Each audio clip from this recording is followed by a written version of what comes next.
Welcome, everyone, to the Sports Illustrated Media Podcast. I am your host, Jimmy Traina. Big episode. Today, we've got Tony Romo. We've been trying to get Tony for a while, and he is on the SI Media Podcast this week, followed by a big Train of Thought segment where Sal Licata, who's my weekly partner on Train of Thoughts, we give you some NFL predictions, picks, and we read the latest Apple reviews. If you leave a review on Apple, I will read it on the pod, so do that. And also subscribe to the SI Media Podcast and check out past episodes in the archive. Last week, Ben Strauss from the Washington Post was on to break down the whole Bishop Sycamore story. That was pretty crazy. 2 weeks ago, Nate Barlison and James Andrew Miller. Joe Buck 3 weeks ago. Roman Reigns, Chris Mad Dog Russo, Ian Eagle, all recent guests on the SI Media Podcast. So you can go into the archives and give them a listen, subscribe. And like I said, leave a review on Apple and I will read it next week. All right, Tony Romo, followed by Train of Thoughts right here on the SI Media Podcast. All right, joining me now, I don't even think I need to do the introduction and go through all the praise, because he's the top analyst in the NFL right now with Jim Nantz on CBS, and he's also a Corona hotline operator, which we have to discuss. Tony Romo is on the SI Media Podcast. Tony, how's it going? Doing good, Jimmy. Thanks for having me. I tell you, I've been wanting to do this for about 5 years. You've always been just ducking me, so thanks for having me on. That's I'm not going to comment because I don't want to get anyone mad, but it's been a long time coming. So thank you for finally doing this. Let me start with the most important question first. Okay. You did your first game for CBS. You went right from the field to the booth, Cowboys quarterback, right into the booth, number one team, CBS, Jim Nantz, on September 10th, 2017. The game was a 1 o'clock game between the Raiders and Titans. At 1:09 p.m., I tweeted, ridiculously early observation, Tony Romo calling Raiders Titans is pretty good. Cut to 4 years later, and you sign a $80 billion contract for CBS. Do I deserve a cut? Well, I think that there's no question I wouldn't have been re-signed if your comments hadn't been all over CBS's radar. So whatever you've been doing, Jimmy, has helped tremendously. And I want to say on air, I'll tell you this. I've heard about it. I've had people send it to me and everything, but you've had my back, and I thank you for, liking some part of whatever it is that I so you're good. Listen, man. I actually respect you're smart, and on top of it, somehow you like me, so I like you even more.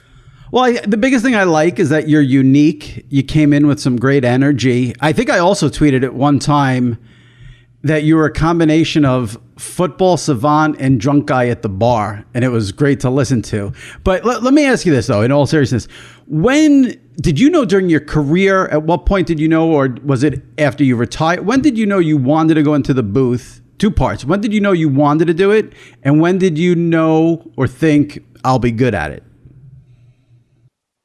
I would say that I didn't know I really wanted to do it, or it wasn't even something that was a part of it when I was playing, right? It was every once in a while I'd see John Madden, Al Michaels, Jim Nantz, Phil Simms, Troy and Joe. They would come in and they would interview us. And I never thought about being in that position at the time, but really when I had to have back surgery, that was probably the first time it was I may not be able to play until I'm 100 years old, right? And it's because that was a game changer as far as my ability to do the daily routine of what I wanted to do. And I think, Jim Nantz was a great friend back then. He was always he was just great, right? He wasn't saying come and do this thing, but he was always talking about just their job and everything. And I just connected with him as a friendship and really enjoyed like I did with Al and other people. But Jim, was always just, hey, if you want to have dinner, and everything, and they would tell me stories about what they do and everything. So you started to get a liking for it. And then finally, going into that last year, it became really apparent when I got hurt. That was probably the first time where it was okay, this is a real possibility if I decide to retire. Because that was the first time I was thinking about it. And then from there, it took off. And Second part of your question, I would say, when did I think I realized I was good? It's like, well, I'm still trying to determine that. So hopefully I can get to where I actually feel like I mean, I understand that people, some people like what you're doing, and that's makes you feel really good inside. I do feel like honored that sometimes people come up and tell you that you've done a good job. I also tell you that I cringe when I watch myself. You know what I mean? It's so hard to watch yourself go out there and talk. What is your biggest criticism of yourself? My biggest criticism of myself, probably just myself in general. Just the person. My wife has a list. She's running it over right now. Here's the criticisms. Here they are. Go ahead and just tell him each one. Now, I think there's nothing specific, right? I think the biggest thing I would say is just I like learning. I like trying to improve, and I like trying to figure out how to be really good at something. Whatever I decide to put my effort and time into, I want to be great at that. And in this specific field, I spent so much time, Jimmy, before that day you talked about at 1:00, I did so many practice games on my own. And that was the thing. I give CBS credit. We put together a plan as we're going through, because usually you get hired, you do like one thing and they see you, and then you're out there and it's like, go ahead. And we had this almost boot camp, training camp deal. And I was like, I'm not going out there randomly, like guessing, like I want to feel how this is going to go, 1,000 reps kind of thing. Right. But you can't do that because it's like, you need a live game, you need everything. And I'll give CBS credit. Sean and David, got together and they came up with a plan where Jim Nantz, Jim Rickoff came down and we did all these practice games. And it was, I sounded like Ferris Bueller's Day Off, right? The teacher, Bueller. I watched myself. It was so boring, Jimmy. You'd have been like, this guy needs to stop doing this right now. So that was the start of me listening to myself. That was my biggest weakness. So what made it change though? How did you go from Bueller to the Tony Romo we know now, who has a lot of energy doing the games? I think it was just trial and error and just trying to gain an understanding of what I would want to hear. So when I listened to it, I was like, oh my gosh, I am the worst announcer ever. I am so boring. I literally I can't even, I cringe already listening to yourself, but then it was like, oh, disgusting. And then I started to just say, okay, do what I would do in anything else. Let's mimic, right? So it's like trying to throw a football when you're young. You try and copy John Elway, Joe Montana, Brett Favre, Dan Marino, Troy Aikman, Steve Young, whoever. You go through the whole process and you try and mimic them and you find something that works.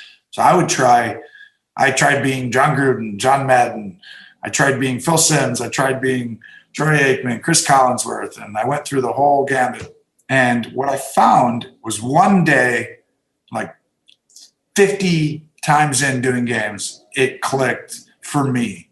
And not to say that everyone loves it, but I found that my voice or the sound and the way that I was saying it, I actually was like, oh, that was okay. And that's a big deal for me to say that. Yeah. And that was when I was like, you know what it was? Your message you talked about earlier. The drunk guy at the bar meets, what was the other one? Meets football savant. Yeah. So what it was I am at dinner with my family and friends, and everyone has their phones out and they're just reading their website. And I'm going to tell a story. How do I keep their attention? And very quickly I found there's a certain tone, there's a certain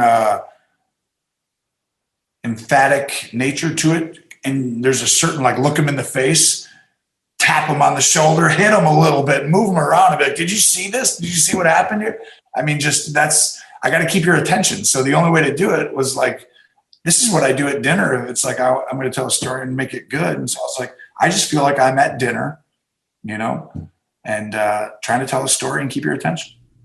I love how when I said, what's your criticism? And you said everything. And you're on this podcast because of Corona, as anyone watching on YouTube can see, Tony's, and you're supposed to be doing motivation and motivating people. So, you might have to call the hotline yourself and give yourself a pep talk on that. Yeah, you're right. Well, you don't realize this. This is actually ties in line with that hotline.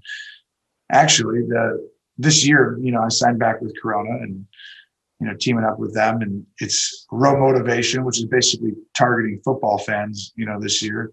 And it's really about embracing the ups and downs of the season. So it's like I'm trying to tell you to keep an optimistic point of view, right? It's football. So it's like, I love that football brings out emotions in people. You are really happy after your team wins for that day, even the next day, maybe even a week for a lot of people. But you are really not happy. You're upset. Sometimes you're in a bad mood if your team loses. And, this whole remotivation thing they came up with was great because it's like, they're like, let's have the 3 C's, Tony. Couches, coolers, and Corona. And just know, through the ups and downs, just embrace that and have a good time on the beach. And I'm like, it's actually a good point. You're going to win some, you're going to lose some, but enjoy your time. It's a great thing to feel winning and losing either way. So you mentioned the ups and downs of the NFL season, and now we get 17 games. How do you feel about the extra game? I mean, it's an extra game. What do you mean? How do I feel? In terms of, I'm talking about players. The players are getting an extra game. A lot of people thought when they added the extra game, they might add a second bye week. Doesn't look like they've done that, obviously. In terms of players, the physicalness, even mentally getting an extra game. I mean, players seem like they're so worn out by the end of the season. What does this do now? Well, I mean, it's the same thing. I always relate it to, what was the difference from 14 to 16, right? Because you remember they did that, and that was better. It's always perfect. Whatever it is, it's always perfect, right? But the reality is it's going to make more money for everybody.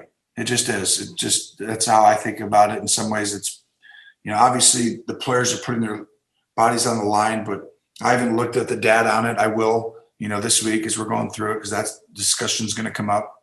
So you did a good job of making me realize now I got to go look up a little bit more detail on this. But I think that more football's got to be a good thing in some ways for viewers and fans, right? It's always about the player safety, though. And I think the NFL has done a good job of trying to protect player safety. It's only getting better every year, every 5 years, 10 years. So I got to imagine they do still try to make sure that's going to happen. And we'll see how it plays out. But, I'm a fan of more football like anybody else. Yeah.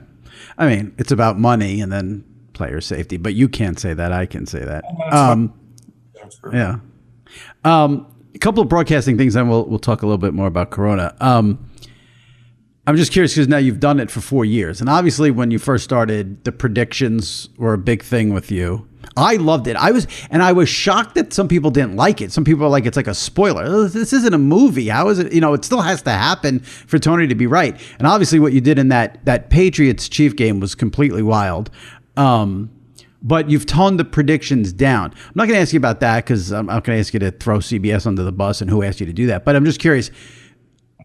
What is in terms of like listening to outside advice from people, do you take outside advice? Do you think like, listen, I've got this. I've been doing this now for 4 years. I know what I'm doing.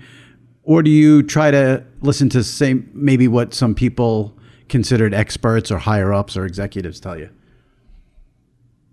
That's a good question. I think the biggest thing for me is I don't think I don't want to say I have a perfectionist, mentality, but I do think that I really I can't fail. It would destroy me to fail. So it's if I was failing, I will not sleep or, I can't breathe until I get this solved in some ways, because it's just something that, the Lord just instilled in you, whether it's good or bad. There's plenty of both sides of that. Right. But I really do want to succeed and do well if there's something that I'm passionate about. And obviously I'm very passionate about this. And as far as listening to other people and everything, I mean, I just want to be better. I want to learn. I want to always improve. The biggest thing I told, Jim Rickoff, our producer, in the beginning was I just don't want to feel the same. It's it's hard, right? Because it's you have this, you're doing decent. It's Jimmy, you do a great job. You could ask these questions in your sleep. You could literally wake up and do this without combing your hair, although you obviously did today, which was very positive. That's a good thing. But you also, it's something deep down inside you is I do want to be better tomorrow than I was today. And so I actually welcome, anything on that lines as far as improving. I mean, one of the things is that I'm not going to tell you. I almost did, but some stuff coming into this year, I'm looking forward to the challenge of certain things I might try and stuff. And so we'll see how that plays out. But I do feel like that's what makes it enjoyable, that you are always trying to be a better version of yourself. And I think that anything that someone says or does, it's like, I know kind of what's fluff now, and I know that what's not. And I think that people that are associated with you, your team at CBS and the executives and everyone, I think they have my best interests at heart. And I think that we are like a family, and I do trust their instincts when they say certain things. And I love feedback, and I think it's a good thing. And I think they respect, my ability as well, and how I can process information and do things hopefully that are decent. You can't tell me what you're going to do this year? I just want to double check. No. We got something different coming from Tony Romo? You'll be able to tell when you watch. Okay, good. Is it important to you at all to be thought of as better than Aikman and Collinsworth, or you do your own thing and you don't consider it a competition, or do you compare yourself to the other top analysts? It's different than football. When you're in football, it was definitely like you were comparing. And even when I was younger, it was like, I need this guy to lose so that way I'm winning almost in some ways, right? And there was that all the time. And, that's like a young version of yourself. I feel like now it's like, this is more of a unique club. It's just, there's just not that many people who do it. And so it feels more like you're in like a club, like I said, with them. And so I actually root for them. I mean, I've studied them. They're so well crafted. They're, all the guys on the first teams, and really a lot of even the second and third teams, these other guys have a lot of ability, at the networks. And I feel like I enjoy watching them. They work really hard, and they are really good at their job. And I do think that for me, as you get older as a quarterback, you started to be like, I like this other quarterback, right? Now, he's not in my division or whatever and something like that, but it's like you kind of root for other guys and stuff because the kid does it the right way. He might ask you a question, right, or something, and you're like, this kid's trying to learn. I like that. And for me, that's the same way we have our own fraternity kind of thing, and it's a special one. It's unique, and I feel like I want them to succeed, and I root for them. And anybody who's doing a good job is a good thing for all of us. And I feel like I'm a part of that group, and hopefully they feel the same way. Two quick broadcasting questions, then we'll get to Corona. I'm just curious. All the reports were that the contract you did sign with CBS was a 10-year deal.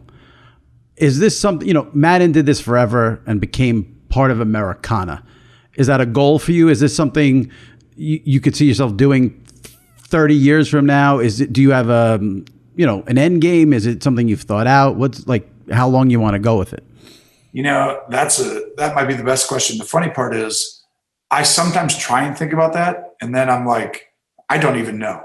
Like, there's no way to like actually describe or answer that question, because I do know this. I'm going to do this for a really long time. I love it. I'm passionate about it. I really enjoy the game of football. I think it's as good a sport as there is when it comes to an X's and O's. I think that coaches, quarterbacks, people who have a mind for the game give their team such an advantage schematically that the game is always about the players. It's always about matchups. It's always about figuring out a way to do that. Well, the people who have a mind and a brain to take advantage of that and who can do it, better, I think it's just so much fun, because they literally are irreplaceable in a league that's built for parity and everything to be even. There's only so many ways to get advantages. Get a top 5 quarterback, there's one of your advantages. Well, get a top 5 schemed coordinator, get a top 5 head coach, there's another advantage. There's 2 or 3 others that I won't bore you with, but that's what I really think. And I think that this is one of the sports where coaching matters so much, scheme matters so much. And I really love seeing how people, do that. And it's fun to watch it play out right in front of you. Last thing, and then we'll talk about Corona. Bill Parcells recently had a birthday. You obviously played for Bill. Bill has, I've said this on Twitter a million times, my all-time favorite sports quote. When he was the coach of the Patriots, before game, He's walking down the field with the team doctor, and they're talking about the kicker. And the kicker, I guess, was injured at the time. And the doctor says to Bill, he'll be all right. He should be able to play. And Bill says, Doc, I don't need him to play. I just need him to kick. Do you have a favorite Parcells quote over the years or something you could give me on Bill? Oh my gosh, I got 10,000. Bill's one of my favorite people of all time. The biggest thing with Bill, for people to understand, is I took a leg to him. Now, he was on my, can I say a word here? Yes. Yes, you could say yes. My kids, we don't even use butt. We use bottom around here. I'm always like, hey. And my wife's like, don't say butt, say bottom. So I'm like, okay. Anyway, he was always on my bottom. And Bill would be on me, but I loved him because he is so competitive. More than anything else, he just wants people around him who are competitive, that care. And it's like, who are going to like rise up when you push them, right? It's like guys who are literally going to be like I said before, it's like they're not going to breathe if they're not succeeding, kind of thing. He just wants people to like compete with all of themselves. And one of the things about Bill one time, right? So I was in the training room for like the first time. Like I never even like stepped foot in there for the first 4 years. And by the end of it, I was in there with my back 24/7. I feel like it last year or two. But early on with Bill, I was in there and there was something on my hand. I had like a jammed finger or something, so it was hard to throw, or something like that. Yeah. He comes over and he's sitting there and he's like, how bad is it or whatever. And so you're always trying to build it up like it's so terrible, but I'm going to fight through it, coach, for you and blah, blah, blah, and everything like that. Now he's seen 10,000 of these, but he's like, how is it? And I'm like, yeah, it's fine. I'll be good. No problem. Tough it up. Be all right. And he goes, oh, all right, good. And he's like, hey, do you know what time of the year this is? And I'm like, time of the year? It's like, September or something like that. I'm like, September. He goes, no. What season is it? And I'm like, it's fall. He goes, it's fall. Okay. He goes, it's fall. Okay. Well, what sport do we play, Tony? And I'm like, football? Is this a joke? I mean, like, what is he doing? It's getting weird. I'm like, football? And he goes, yeah. So it's football season. I'm like, yeah. And he goes, you want to know what I found a long time ago? And I was like, what? And he goes, football players usually play football during football season. So let me know if you want to play football during football season, Mr. Football Player. And I was like, okay. He goes, see you at practice in 10 minutes. Get out there. And I was like, I guess I'm playing football today. That sounds like Bill Parcells. All right, let's get to Corona. We talked about it a little bit earlier, but this is your third year in a row as the Corona Operator Hotline. Now, can random people just call you and talk to you? Well, give me a little breakdown of the hotline here. This one's a little different than the hotline, actually. That was Game Day Beach. I'm still an ambassador there for that, obviously. You can always call and check. This is real motivation. Yeah, this is real motivation. I told you a little bit earlier, but this one's more about, couches, coolers, Corona, making sure that you embrace your season, enjoy your team winning or losing. Right. Grab a Corona, enjoy it. But real motivation, I'm here to just keep you at a nice pace. I'm motivating you to say, hey, through the ups and downs, just enjoy yourself. It's a good season. It's nice to feel. Honestly, Jimmy, it's cool just to have emotions about something in life. I really think it's a gift when you can actually feel great or bad. It's like people don't realize, I'm like, that's such a good thing that you care about something that much that it can emotionally affect you like that. And that's why we're motivating you to grab a Corona and hang out, Jimmy. I like that you're drinking the Corona while we're doing the podcast. I like the relaxed, the relaxed vibe there. Oh, did you put the lime in it? You got to put the lime in the Corona. Since I said that you were a combination of football savant and drunk guy at the bar, obviously everyone should drink responsibly. That's the single most important thing. But if you ever want to have a little extra fun, what is drunk Tony Romo like? Because what we see on the air is unbelievable. What could drunk Tony Romo be like? Well, it depends on who you're asking, Jimmy. There's my wife. What would your wife say? Oh, he's a blast. Totally. Yeah. No, I mean, I'm pretty much the same. I'm kind of like just kind of goofy, fun, slightly annoying. Yeah, pretty much the same as on air. I think that's perfect. All right. Well, I appreciate you finally coming on. And good luck this season. Obviously, we'll all be watching and listening. Jim Nantz, #1 team on CBS. Chiefs, Browns, week 1. Chiefs, Browns, going to be a good one. Should be a good one, yeah. And obviously, Tony would like you to get remotivated for the season. Remotivated. Thank you, Jimmy. Thank you, Tony. Appreciate it. All right, joining me now for the weekly Train of Thought segment. It's been a big hit here on the SI Media Podcast from WFAN and SNY in New York. Sal Licata. Sal, how are you? Unbelievable that we are about to talk some week 1 freaking football. I cannot believe. By the way, you coming over Sunday or what you do? You want to get set nestled in on your own on week 1? Okay. All right. Well, yeah, I gotta get all the illegal streams ready to go in week 1 for the season. So week 1, I need to be home. I just checked. I made sure my DirecTV sign-in was up to date. Refreshed the app. I'm all good. Should be ready to go test everything out. Don't get me started on a DirecTV rant. It's a good week. It's a happy week. Let's not go there. Let's not go there. Thank God for illegal streams. So we're not going to do like the traditional, go through some topics here, but we're gonna make this a different train of thoughts just for this week. I told you last week, if you leave some reviews on Apple, I'll read them out loud here on the podcast. So we're going to read some reviews that came in, and then we're going to go through the NFL win totals here and pick over-unders, and then we're going to give you 3 best bets. We're going to do picks every week. But for setting up week 1, we'll do over-unders. I have to say, I always do pretty well with the NFL over-unders, so I'm excited about this. I have 5.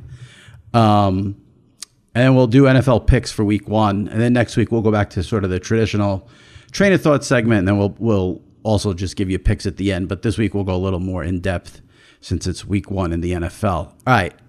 Let me read you some reviews. Oh, so let me just set this up. It's very important. Apparently, if you leave reviews on Apple, it helps with the ratings and all this stuff. So if you can leave a review on Apple for the podcast, I will be happy to read it on the podcast, give you a shout out. You have to give like 4 or 5 stars. I'm not going to read a 1-star review unless it's really funny. If you get creative on a 1-star, maybe I'll read it. But our movie topic last week where we revealed what movies we didn't see, that generated a lot of hatred for us. But okay, great. Life happens. All right, let me read the first review. I can't read the person's name. I don't know that. I can't. Tiffy Cleve. I don't know. Maybe it's like a setup to say something dirty, so I'm not going to read it. But this person says, I have listened to the podcast off and on for years, depending on guests, but I do like the addition of Sal. Still can't believe that Sal has never seen Pulp Fiction or the fact that Jimmy watched it but didn't watch Reservoir Dogs. Keep up the pop culture as well as the sports. Let's go Mets. All right, there you go. I don't know if you left that, a family member of yours left that. I did not. I did not leave that. So they like the addition of Sal. They like the pop culture. I probably should leave one, though. Hey, that guy Sal's great. More of him. I have no pop culture now because it's all football, but we'll try to still do pop culture. M. Silver's 1979. I really enjoy the show as a sports media nerd myself. Don't always listen to the interview if I'm not interested in the guest, but I never miss the Trainer Thoughts segment with Sal Licata. So this is a Chris Russo fan here.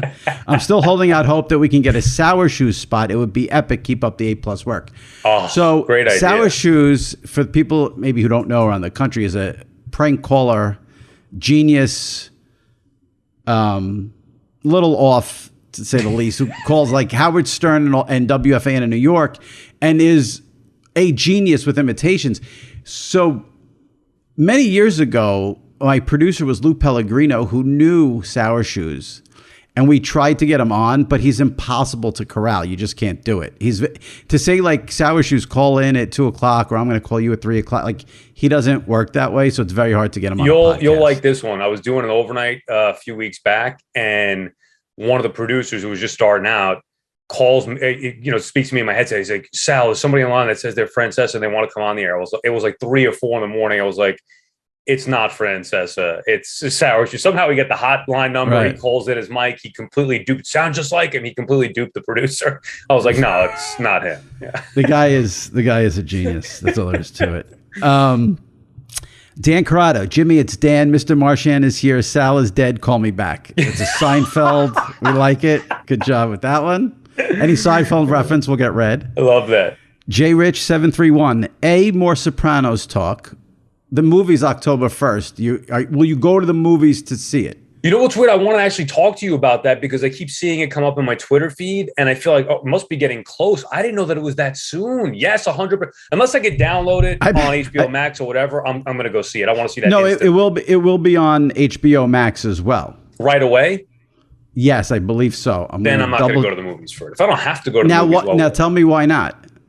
I mean, if I don't have to go to the movies, why would I? The Many Saints of Newark, October 1st, 2021. Here's why you're giving me a bad take. If there's a movie that you really want, when I say you, I don't mean you specifically. I mean the general you. If there's a movie that you really, really want to see, I'm not talking about a fringe. I'm talking about something you really want to see.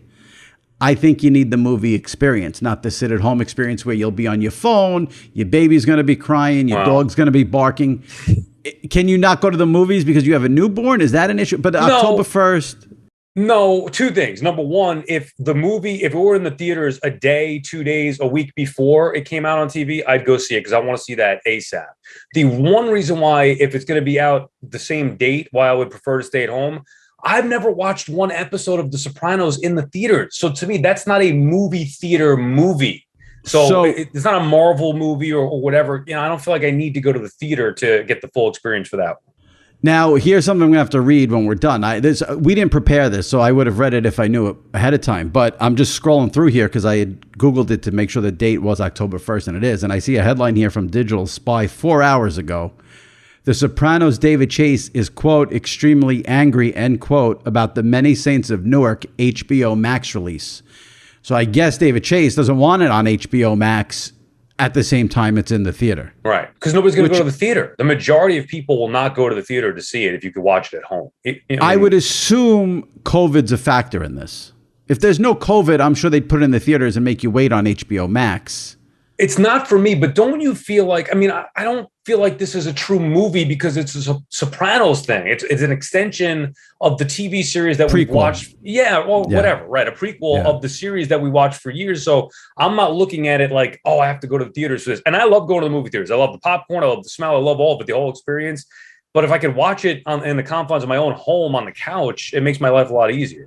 It says it will be released October 1st in cinemas and on HBO Max. Yeah, and I don't blame it.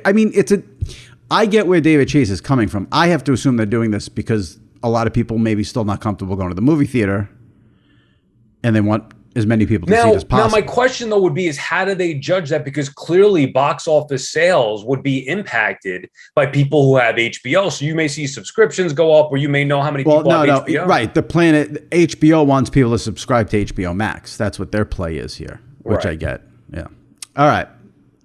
But October 1st, you will get that on HBO Max? What day of the week is it? If I want to have a date night with my wife, potentially that's a little different. Have my mom babysit and go experience it. Otherwise, though, I don't have this burning desire to see this movie. I know you said that weird. Last time when we talked about it, which I'm confused about. Why not? I don't know. How many times you watched Sopranos? What, 5 times? Right, but no one in The Sopranos is in the movie. No one. All right. I still am into it. Anyway. Let's read the next review from car_1. I'm a new subscriber. That's what I need to hear right there. That's what I need. I'm a new subscriber and have enjoyed the episodes I've listened to so far. Good guests and conversations. Hearing that you've managed to piss off Trump supporters makes it more likely I'll keep listening, not less. Oh, wait. The last review, I didn't finish reading it from JRich731. So it was A, more Sopranos talk. B, more anti-Trump comments. C, what's up, Marshan? People want Marshan and they want me to bash Trump. But Trump's not the president, so who cares anymore? All right. Macca, not MAGA, MACKA 3527. Jimmy is funny, gets great guests, and doesn't take himself too seriously. Excellent listen. Question for Jimmy and Sal. We got another Sal. Was the Kane guy this week the worst picker ever on game day? Saying he had no energy would be too kind. Great to have football and fans back, though. I'll hang up and listen. Macca in Northern California. Now, did you see game day this? I did not. Now, normally I love that show, but Saturdays for me are rough right now. Okay, so my buddy Dan, I mentioned him last week, Diesel, who does the college football pool. Diesel came over Saturday to watch college football for a few hours. We both love Corso.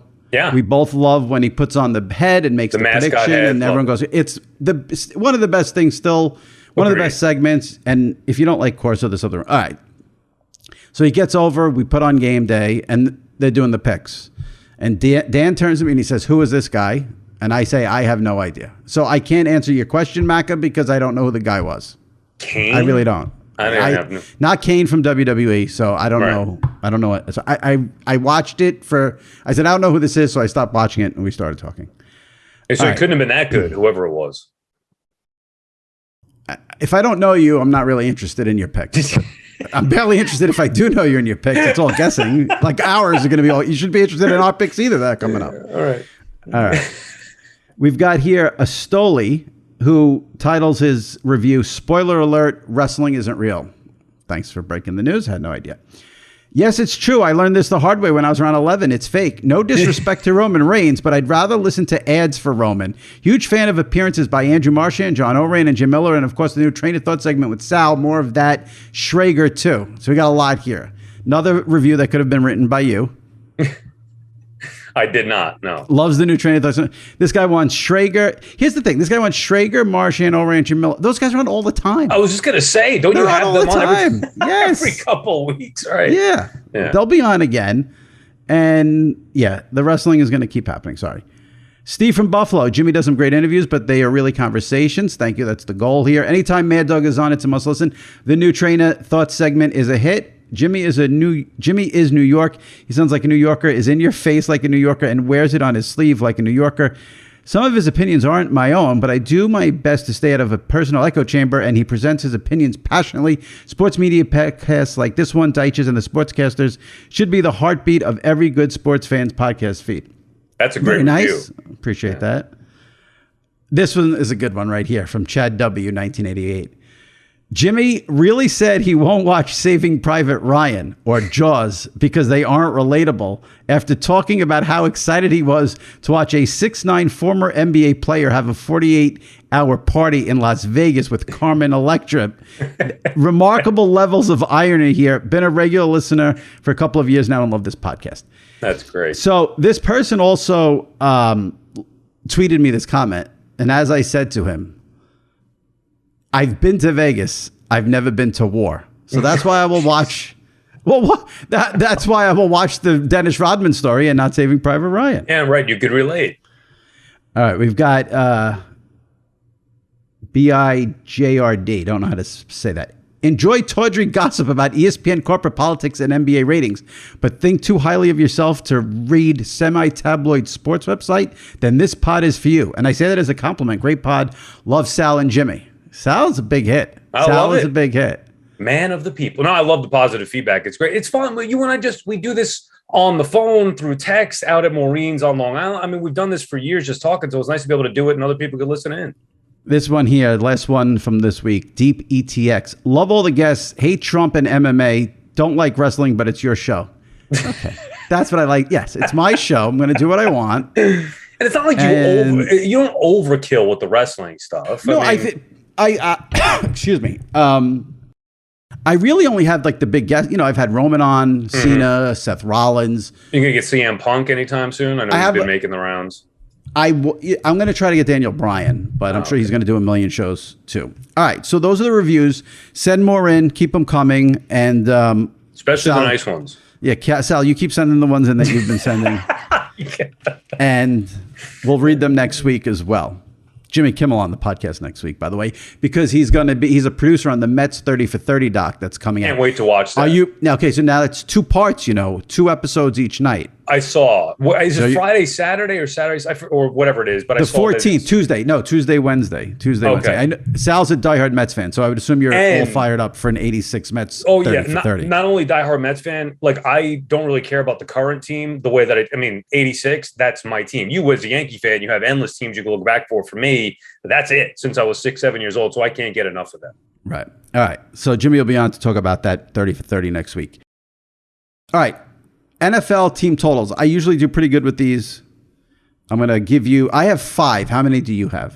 I mean, I didn't know how many we were going to do. I wrote down however many 6. you want. Whatever. 6. Well, I wrote down 6. I don't have to go and give them all.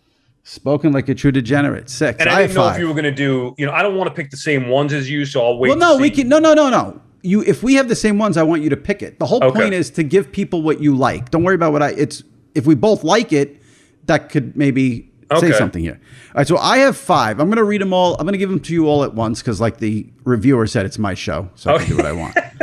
I have 3. Well, here's what we'll do. I have 3 overs and 2 unders. We'll do the overs first. I'll give you my overs, then you give me your overs. Okay. The first one is over 12 for the Tampa Bay Buccaneers. I learned my lesson last year. I don't want to use the word doubting because I didn't doubt Tom Brady, but I thought the Chiefs would roll because they were the Chiefs.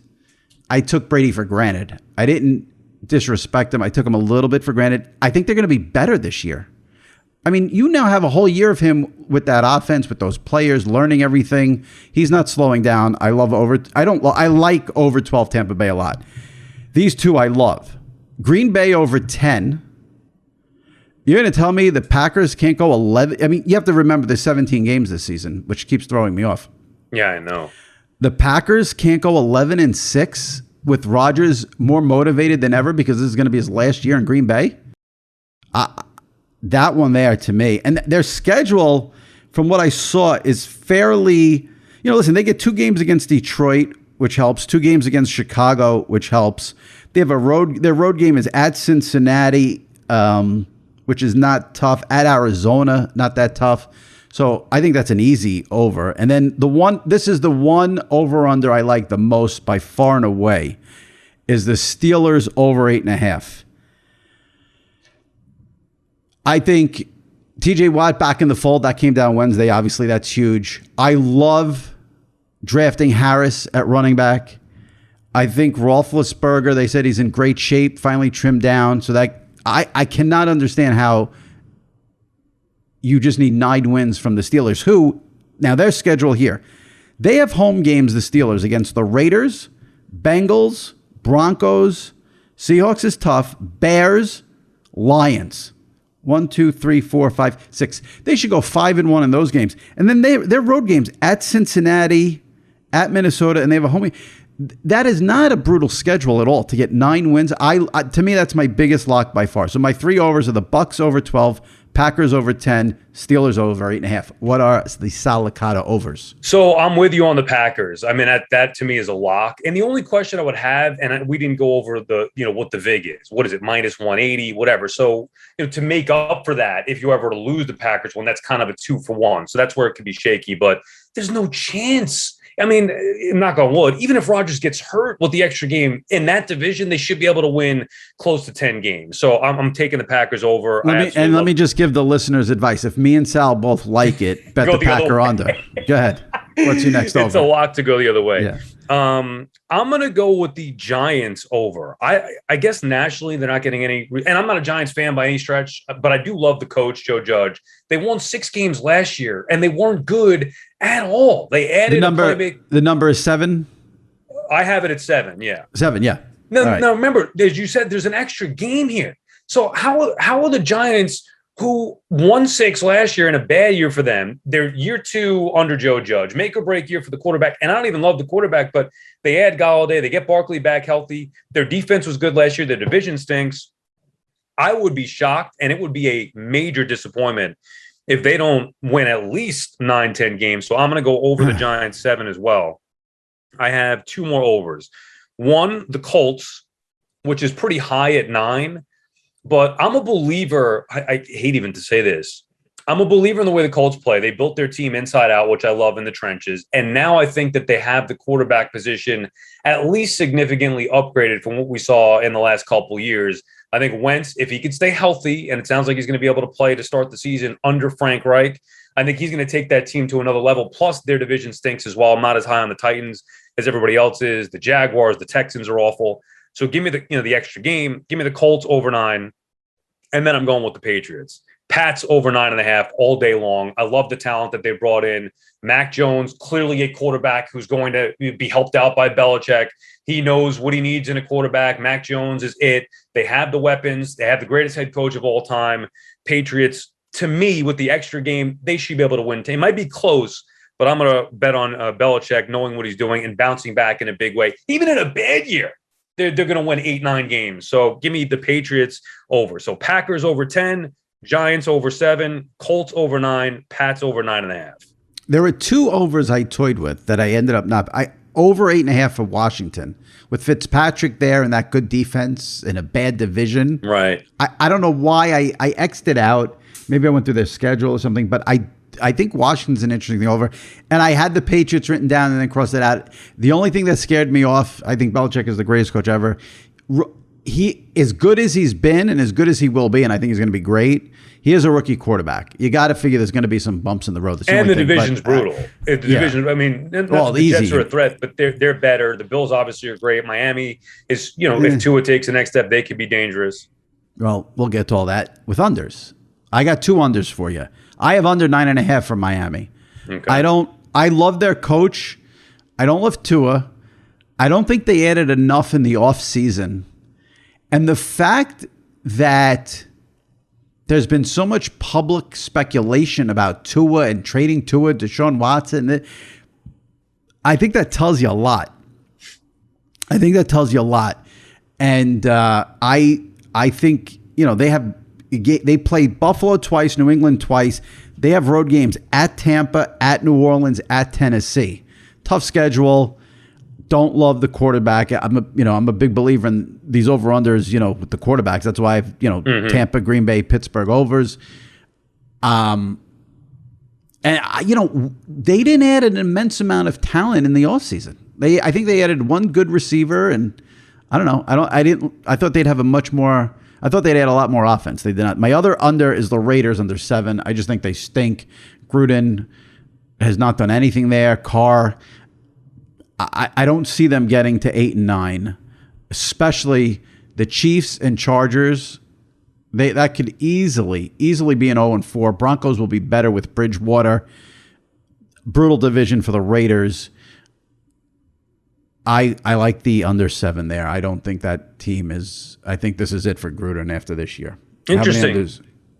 How many unders you got? I got 2. I consider taking the Raiders over just because I'm a sucker for the old school head coach. At some point, I feel like he's going to turn around, but it's 2. That number's pretty. If it were 6.5, I would have went over, but 7, I'm like you said, good, tough division, and who knows? I'm going head to head with you on one of them. I'm going to go Bucks under. 12 is a high number. I'm with you last year. I'm doubling down. I'm a big believer in, I thought it was going to happen last year. It didn't. They made me look foolish. I'm going to double down and say they can't do it again. It's not anti-Brady. You'd be a moron to be anti-Brady. It's everything else. I don't trust Arians. Maybe the Super Bowl hangover. I do think Atlanta will be a little bit better. Who knows what you're going to get from New Orleans or Carolina. But just in general, tough schedule. A lot to ask. Oh, that's a high number, even with the extra. I don't think there can be a Super Bowl hangover if he's the quarterback. Yeah, that's he's not fair. going to allow it. He's not going to allow it. That's fair. And look, but to beat me, they got to win 13 games, even with the extra game. That is a lot. And remember, the Bucs were not that good last year until the end of the season when they started running the ball and playing terrific defense. So I don't think they're going to be awful. You can't pick the Bucs to miss the playoffs. But that's a high number, and it's more about me and my principle. I thought they were going to be bad last year. I'm going to double down one more year, and if they beat me, tip my cap again. I'm going to go under what I think is a high number. The other one, and I've hated this team since they made the hire with Kingsbury, I'm going under 8.5 for the Cardinals. Watt is finished. They could bring in all these finished wide receivers all they want. Not that Hopkins is finished, but I hate their style of play. I hate it. I can't watch the up and down. They lack discipline. There's no ball control whatsoever. It's just freestyle, throw it, let loose out there. I can't stand the coach. I like the quarterback, Kyler Murray, but even I just don't trust him enough in that division as well, where I love Seattle. I absolutely love the Rams. The Niners should be better now that they're healthier. That is for them in that division, that's an impossibility. So 8.5 is just, even if they win 8 games, that would be a tremendous accomplishment. I'm going under Cards 8.5. I did debate that one, the under on that. I think that's a good pick right there. All right, so my unders are the under 9.5 Miami, under 7 Raiders, Sells, under on Arizona, under on the Bucks, and what was your other under? That was it, just 2. Bucks and Cards. Okay, all right. We'll do a quick prediction here. AFC title game, NFC title game. These are tough. It was tough. This was tougher than anything harder than over-unders and finding 3 bets for this week. But give me your AFC title game and NFC title game. I'll give you the NFC. I have it down to 3 teams, but obviously I got to give you 2 here. And I hate picking chalk, but I'll give you Packers and Rams. I'll go Packers, Rams, NFC Championship. Cowboys would have been my 3rd team in there, figuring they have an easier division. Maybe they win a playoff game and see how it breaks. But I'll go Packers, Rams in the NFC Championship game. AFC, I think, is much more difficult. I'm not going to go Chiefs just for the sake of it's so obvious and everybody's going to be picking the Chiefs. And I get why. I mean, they should go back to another Super Bowl. I'll go different. I'll go Bills, Colts in the AFC Championship game. And now it's going to take a lot to knock the Chiefs off. I understand that. But I'll go Bill just to be a little different. Bills, Colts, AFC, and the Packers, Rams, NFC. And what's your Super Bowl matchup? I'm going to go Packers and Bills. And then your Super Bowl winner? Packers. Interesting. Now, truth be told, for some reason every year I pick the Yankees to win the World Series. And as long as Aaron Rodgers has been there, I pick the Packers to win the Super Bowl. And I mean, at some point it's going to happen again, you would think. If not now, it's never going to happen. So I'll go one more time to the well. Packers over the Bills in the Super Bowl. I am amazed by the love for the Rams from the entire nation, basically. You like Stafford? No. Here's my thing with Stafford. If you throw for 350 yards and you throw these crazy passes and you have this bionic arm, but then you throw the interception in the 4th quarter with 5 minutes left, I don't like you as a quarterback. And to me, now you're going to say, well, he was with Detroit, never had any talent, this and that. I don't love the Rams team. I just don't. But their defense to me is why I would pick them. I'm kind of with you on Stafford. I think he's overrated, but I just like their defense. Clearly, I'm set up to be wrong because everyone loves the Rams. All right, I am going. See, I'm the opposite of you. Like, you don't like to go chalk. You don't like to make do what's obvious. I want to get it right. That's my goal. Get it right. So I have a Bucks Packers repeat NFC title game. I just gave you why I don't like the Rams. I don't think Dallas is getting there. The Niners with Jimmy G, I can't trust them. Right. I don't think Washington's ready to make that leap. Seattle's got major issues on defense. So I'm going Green Bay, Tampa Bay. And then in the AFC title game, I'm going to go Chiefs, Browns. Interesting. Okay. And a lot of people high on Cleveland. I can't. I mean, they're good, but do you think they could win it?